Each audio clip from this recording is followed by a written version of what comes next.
সাবেক ভূমিমন্ত্রী সাইফুজ্জামান চৌধুরীর যুক্তরাজ্যে শতাধিক সম্পত্তি বিক্রির উদ্যোগ নিয়েছে প্রশাসক প্রতিষ্ঠান গ্র্যান্ট থর্নটন। বাংলাদেশ সরকারের ও দুদকের অনুরোধে যুক্তরাজ্যের ন্যাশনাল ক্রাইম এজেন্সি তার সম্পদ জব্দ করে আদেশ দিয়েছে।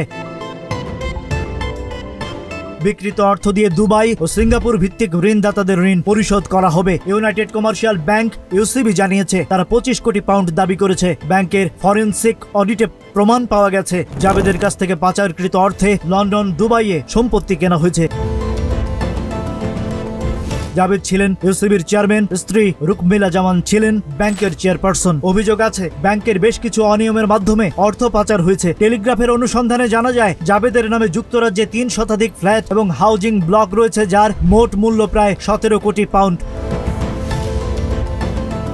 গত জুলাই মাসে দুদকের মামলায় জাবেদ ও পরিবারের সদস্যদের শেয়ার জব্দ করা হয়েছে প্রায় 570 কোটি টাকার। সাবেক পরিচালকদের বিরুদ্ধে আরো বিভিন্ন মামলা চলমান। সাইফুজ্জামান চৌধুরী দাবি করেছেন বিদেশে তার সম্পত্তি বৈধ অর্থে কেনা এবং রাজনৈতিক হয়রানির শিকার হচ্ছেন। এই বিষয়টি দেশের অর্থনৈতিক স্বচ্ছতা ও বিচার প্রক্রিয়ার উপর প্রভাব ফেলবে।